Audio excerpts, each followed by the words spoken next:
Your shining golden sides. Let your inner sparking night. Fat and treasure, growing bright. Yo, what's going on YouTube? This is your boy Kamen Rider Spike back again once again. And today, people, today we have our number one Sentai Gozyuger, episode 22. And yeah, in this episode we saving money. We saving money in this episode, or basically just saving in general. Our monster for the week is the number one in saving monster, in which I felt like he was gonna kind of look different. Because from the preview, I was just like, oh, what's this guy? Like, this monster kind of looked like a serious boss here, somewhat. You know, anytime you see something in Sentai that got the demon action, they got some demon action going. Because, you know, he looked like a, you know, he got the skull and the horns and stuff. I felt like he was going to be something more sinister. I don't know, kind of. I put my expectations too high, but yeah, he's all about saving, and it's Horu's. Like, it's just, this is basically a Horu episode, and you know, Horu's the one that challenges him. In the background, we got Fire Candle out there, taking rings. We see him take this guy's ring, who is Buster Red, who was a Red Buster, and he ends up taking his ring. I thought this guy was gonna do something like all he did was just use Red Buster's speed, and then like Fire Candle was just like, I ended like, hey, you may got speed, but I got reaction speed. You duck, and ends up taking him out real quick. I was like, dang, it was cool seeing Buster Red though. It's been we've seen a lot of Reds. I was wondering when we're gonna see Buster Red eventually, or Red Buster eventually. But yeah, so Fire Candle's off, and he's just taking rings, trying to get more power. Like, he's become power hungry and power crazed, and we even see that Bouquet is like worried about him, and I like that. I genuinely like that. You don't see a lot of, we see it, but we don't see a lot of of the villain characters like caring about each other. It's more frequent now, yes, but I like that. I like the fact that, you know, she cared about, you know, his well-being, or she cared about what was going on. It was weird that she was praying to a shrine of Byakuya, but yeah, hey, I was on brand for her. I didn't think she prayed to a shrine to it, but hey, that was on brand for her. But yeah, that's the last of, not the last, but that's the only time we see Bouquet and the cake and the cake king ice, the cake queen and king and queen. But yeah, so apparently this no one monster also has a dream. He has a dream that he wants to become the number one in saving, and he wants to be acknowledged by the queen. And he asks his Horu, like, do you have a dream? And he's like, nah, I don't. And he's like, well, if you're a person, if you saving, what are you saving like for? You don't have a dream. That just makes you cheap. And that devastates Horu. Like, that freaking devastates your boy. And it basically puts him in like this big slump. Everybody's trying to figure out what's going on with him. People are trying to figure out, is there anybody else that's good at saving? And then Rikuo was like, yeah, I'm good at saving, you know. But in the back of our minds, it's like, but you're a rich kid, you know. We know where you come from. You had a maid come over here and try to take you home, dude. What is you talking about? Yeah, but and then we find out that Mashido doesn't know what saving is. Maybe Mashido is also freaking rich, because he does charge people after he saves them, you know. Apparently it has worked in the past. You see his jacket? That jacket must have cost a lot. Okay, it's $1,500 in real life. Just imagine how much it is in the actual Sentai world, you know. But yeah, then we actually find out, well, we get a real good a real good like backstory with the landlord, and she basically talks about how, like, hey, you liked saving money.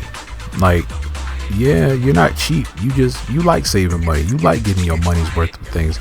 We get a little flashback of her with him, cause bro used to get bags of like bread crusts and just eat that. And then she actually says like, you eat bread crusts again? She ends up taking them and frying them up and putting cinnamon and stuff on them, made some nice bread stick action, cinnamon toast, type of thing going on. And he looks at it, he's like, oh, this is good. She's like, yeah. She was like, there's nothing wrong with working with what you got, but you can also use what you got to make what you got better, So he gets that realization, and he's like, yeah, I spend money, I save money because I like doing it. That don't make me cheap. And so we get our rematch with the No One Monster, and we end up defeating him. Pretty freaking well. And the way he took him out, the way he passed, like the way he died, it was actually brilliant. Where after he saves the captive human inside of him, he saves the captive human inside of the No One Monster. He's like, the No One Monster's like, go ahead, use your final attack, like take me out in a flashy way. And then like Hodu's like, nah, I'ma save it. And then the monster just poofs away, right? He doesn't even blow up. He just kind of like dissolves or like fizzles out. And then he's like, oh, he really knows what he's doing, and he's out. It was awesome. I love that scene. But yeah, so we end up getting to the Fire Candle fight, because because while they're fighting the No One Monster, Fire Candle comes in the fray and ends up using 2 Sentai rings to make himself into a big fireball and starts attacking everybody. And then the rest of the team hold off Fire Candle while Hodu takes out the No One Monster. After the No One Monster is gone, then that's when we see Hodu, he transforms into Boken Red, and ends up using a cement gun on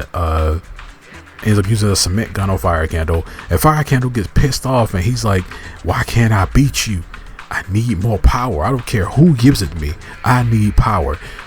And then for some reason, the Orca booster just comes out of the ocean, because it hears Fire Candle's call, comes to him and accepts him. And now he gets a huge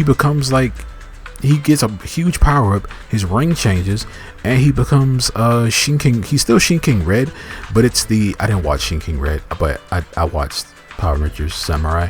But yeah, he transforms, and he has like the white jacket cloak thing on, and he's like dual wielding the Tega sword, the silver Tega sword, and the Orca booster. And but he also pulls out Shin-King's sword, and just goes off and just starts beating all of them, even Mashido. Like, I was thoroughly surprised.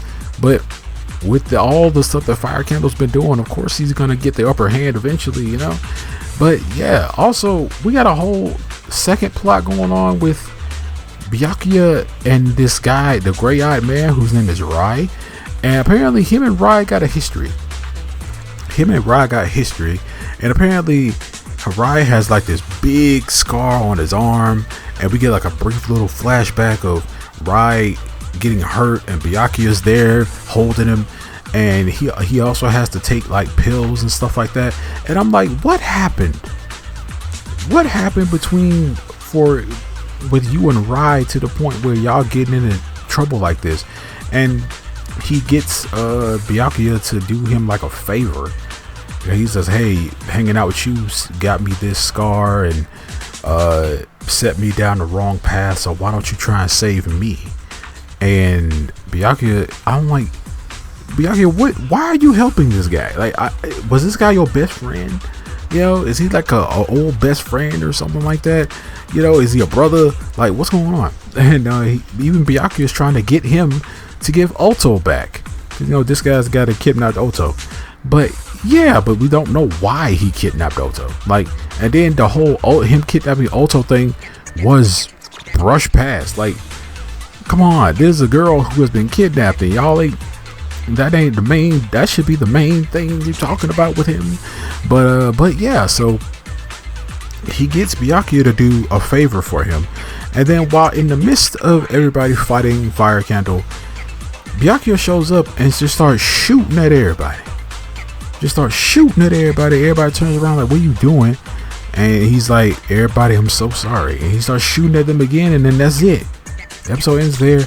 The next episode, we are getting Goju Red's gold form, or his new form, where he's actually gonna get the Orca booster from Fire Candle, which I'm really hoping to see because I love this form. It looks dope. It's the perfect amount of sleek and bulk. I love the gold and everything on it. It just looks really dope, right? But other than that, yeah, this episode was cool.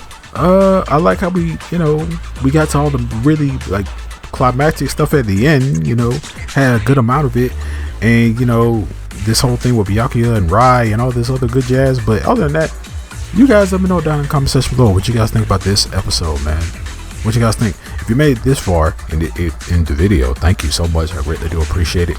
Make sure to like, share, subscribe, hit that notification bell. And remember, as I always say, stay Kenshin.